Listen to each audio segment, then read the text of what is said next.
রাজ শিক্ষার্থীদের ওয়াশরুমে গিয়ে ছাত্রী টয়লেটের সাইনবোর্ড খুলে ছাত্রের টয়লেটের সাইনবোর্ডের সাথে অদলা বদলি করে দেয়। সুভাষ সাইনবোর্ড দেখে ভুল করে ছাত্রদের টয়লেটে ঢুকে পড়ে।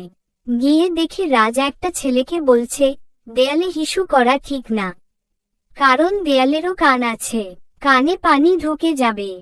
রাজের এমন কথা শুনে সুভাষ আর এক মুহূর্তও না দাঁড়িয়ে সেখান থেকে বেরিয়ে আসে।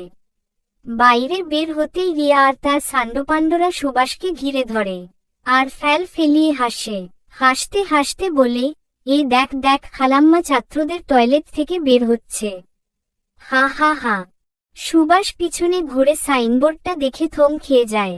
ভাবে, এই রকম তো ছিল না। সামনে তাকিয়ে রিয়াদের সামনে সুভাষ খুব লজ্জায় পড়ে যায় আর সেখান থেকে চলে যেতে লাগে। রিয়া সুভাষের হাতটা টেনে ধরে। তো খালাম্মা ছেলেদের টয়লেটে যাওয়ার জন্য সাইনবোর্ড চেঞ্জ করেছিলেন বুঝি? সুভাষ কিছু বলে না। টয়লেট থেকে রাজ বেরিয়ে আসে। দেখে রিয়া এখন আবার সেইভাবেই তার সান্ডপান্ডদের নিয়ে সুভাষকে হেনস্থা করছে। রাজ কিছু বলতে যাবে শাওন, রোজ, টমি রাজকে টেনে দেয়ালের সাথে নিয়ে চেপে ধরে। আর শাওন বলে, সকালে আমাদেরকে বোকা বানিয়েছিস তুই, তোর জন্য আজকের মজাটাই বেস্তে গেল, তোকে এর শিক্ষা দিয়ে ছাড়ব। এই সবাই ওকে বাঁধত। সবাই রাজকে বাঁধতে থাকে আর রাজ ছুটে দুই হাত মেলিয়ে শক্ত করে হাত দুটো মুঠো বন্দি করে নিয়ে জোরে গোল গোল ঘুরতে থাকে। আর যেই রাজের দিকে আগাতে যায় সেই রাজের মুঠো হাতের ঘা খায়। কেউ না পেরে রাজের দূরেই থাকে। আর রাজ খুব ভাব নিয়ে রিয়ার সামনে গিয়ে বলে, আমার মতন এত হ্যান্ডসাম, এত বুদ্ধি আর শক্তিশালী কেউ আছে এই ভার্সিটিতে? রিয়া কোনো কথা না বললে রাজ ধমক দেয় রিয়াকে। ধমকের স্বরে বলে, বলো আছে? রিয়া ভয় ভয় বলে, না না কেউ নেই। সেটাই তো, দেখলা না তোমার সান্ডপান্ডরাও আমার সাথে পারে না। কথাটা বলে রিয়ার হাত থেকে চিপসের প্যাকেটটা কেড়ে নিয়ে ছিঁড়ে ফেলে। তারপর চিপস খেতে খেতে বলে, এই ভার্সিটি এখন থেকে আমার, এখানে আমার রাজত্বই চলবে। সুভাষ হা হয়ে আছে রাজের কাজ কারবার দেখে। রাজ ঘুরে সুভাষের দিকে তাকানোর আগেই সুভাষ সেখান থেকে চলে আসে। গাড়িতে বসে সুভাষ তার দাদুকে আজকের সব ঘটনা খুলে বলে। সুভাষের দাদু সব শুনে হো হো করে হাসতে থাকে। এ কি দাদু, তুমি হাসছ? তো কি করব দাদু ভাই, এমন ছেলে আরো এক পিচ দুনিয়ায় আছে সেটা ভেবে না হেসে পারলাম না। আগে তো ভাবতাম শুধু তোমার বাবাই এমন, কিন্তু না, এখন আরো একজনের সন্ধান পেলাম।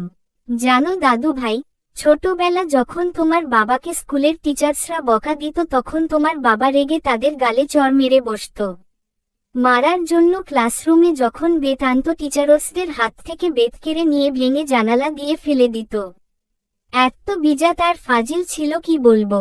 এর জন্য যে কত স্কুল চেঞ্জ করলাম, শেষে গিয়ে আর লেখাপড়াটাই করল না। এখনো দেখো অলসের মতো পড়ে আছে, সারাদিন খাই আর ঘুমায়। বুড়ো বয়সে আমাকেই ব্যবসায় বাণিজ্যর যত ঝামেলা সব পোহাতে হয়। মন খারাপ করো না দাদু, এখন আর কি করবা বলো? ছোটবেলা থেকেই বাবাকে তোমাদের কড়া শাসন দেওয়া উচিত ছিল, ভালোবাসা দিয়ে বোঝানোর দরকার ছিল, এত আহ্লাদ দেওয়া উচিত হয়নি। সুভাষ বাড়ি ফিরে দেখে তার বাবা তার মায়ের সাথে বিয়ে নিয়ে আলোচনা করছে। সুভাষকে দেখে তার বাবা সোফায় নিয়ে বসায় আর বলে, তোর জন্য ছেলে দেখেছি মা সুভাষ, কোটিপতি বাপের একমাত্র সন্তান, তোকে আর লেখাপড়া করতে হবে না, বিয়ে করে পায়ের উপরে পা তুলে সংসার করবি। সুভাষ কিছু বলতে যাবে সুভাষের দাদু এগিয়ে এসে বলে, ছেলে কি করে? তোমার মতোই অলস নাকি কিছু করে? বলেই হেসে দেয়। সুভাষের বাবা মুখ ফুলিয়ে বলে, বাবা মজা নিচ্ছ তুমি? শুনো, আজকের দিনে এমন ধনী ছেলে পাওয়া মুশকিল। বাপের যা আছে তাই বসে বসে খেলেও শেষ হবে না, নিজের কিছু করার কি দরকার? বাবা তবুও একটা কর্মহীন ছেলের সাথে বিয়ে দিবা আমাকে? কথাটা সুভাষ তার বাবাকে বলে। সুভাষের বাবা বলে, না না মা, ছেলে অনেক কাজ করে, ঘটক তো বলেছেই ছেলে খুব বিজি থাকে সারাদিন, তার কাজের কোনো শেষ নেই। তাহলে আমার বিয়েতে কোনো আপত্তি নেই, তবে বাবা কথা বলে নিও আমার লেখাপড়াটা আমি বিয়ের পরও চালিয়ে যেতে চাই। কথাটা শুনে সুভাষের বাবা হো হো করে হেসে উঠে বলল, এত বড় বাড়ির বউকে কখনোই জব করতে দেবে না সেই ছেলে। তাছাড়াও তুই লেখাপড়া শেষে কি করবি? এমনিতেই তো পর্দা করিস। পর্দায় থেকে লেখাপড়া শেষ করে কোনো মেয়েকে দেখেছিস জব করতে?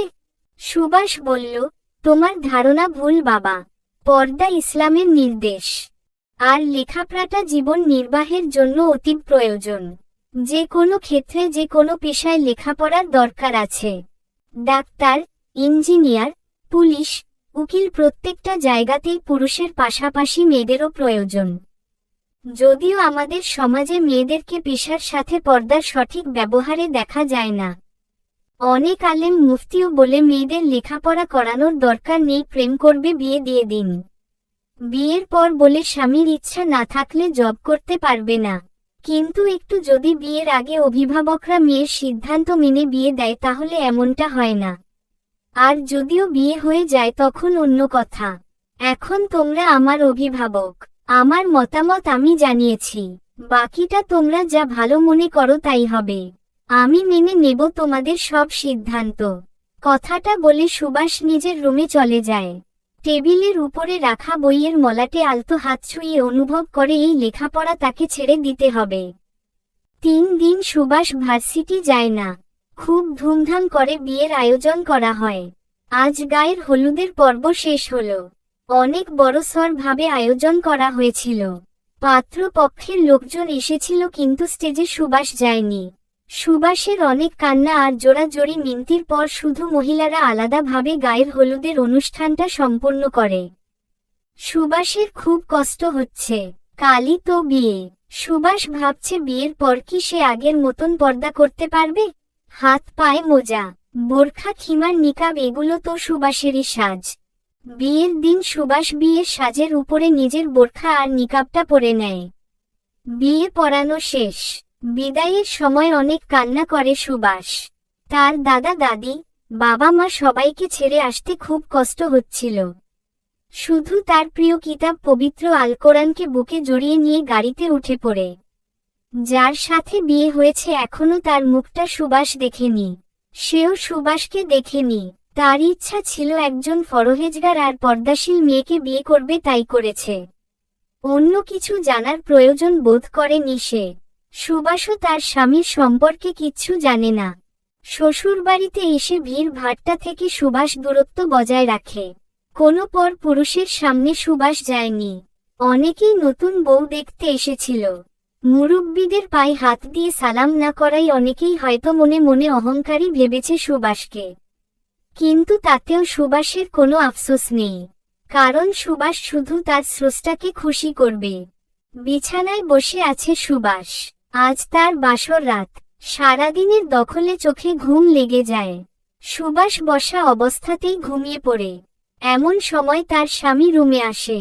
আস্তে করে সুভাষের পাশে গিয়ে বসে। সুভাষের মুখ থেকে ঘোমটা তুলে সে অবাক। এ যেন জান্নাতের কোন হুর নেমে এসেছে তার ঘরে। এত সুন্দর অপ্সরী তার স্ত্রী ভাবলেই মনটা ভরে উঠছে। সেই সুভাষকে ডাকছে, বউ ও বউ, আজকের রাতটা কি ঘুমিয়ে পড়বে? আমার কত স্বপ্ন ছিল আজকের রাতটা নিয়ে। তার ঝাঁকুনি খেয়ে সুভাষের ঘুম ভেঙে যায়। মাথা তুলে নিজের স্বামীকে দেখেই অবাক। একদম হা হয়ে আছে। কি হলো বউ, ওভাবে মুখটা হা করে তাকিয়ে আছো কেন আমার দিকে? আপনিই কি আমার স্বামী? হ্যাঁ। কোনো সন্দেহ? কি বলবে সুভাষ? সুভাষের শুধুই এখন কান্না পাচ্ছে, কারণ তার স্বামী আর কেউ নয়, রাজ। সুভাষ ভাবছে পৃথিবীতে এত ছেলে থাকতে রাজকেই তার স্বামী হতে হলো। সুভাষ মনে মনে আল্লাহকে ডাকছে, ইয়া আল্লাহ, এটাই কি তোমার নির্ধারণ করা ছিল? রাজ খপ করে সুভাষের হাত ধরে বসে। সুভাষ ভয় পেয়ে যায়। ভয়ে ভয়ে সুভাষের মনে পড়ে স্বামীকে এখনো সালাম দেওয়া হয়নি। সুভাষ রাজকে আসসালামু আলাইকুম বলে সালাম দিতেই রাজ খুব সুন্দর আর শুদ্ধ কণ্ঠে বলে উঠল, ওয়া আলাইকুমুস সালাম। সুভাষের হাত মেলে ধরে রাজ সুভাষের হাতে দেনমোহরের 20 লক্ষ টাকার ব্যাগ ধরিয়ে দেয়। তারপর বলে, এখন কি আমি আমার বউকে স্পর্শ করতে পারবো? চলবে।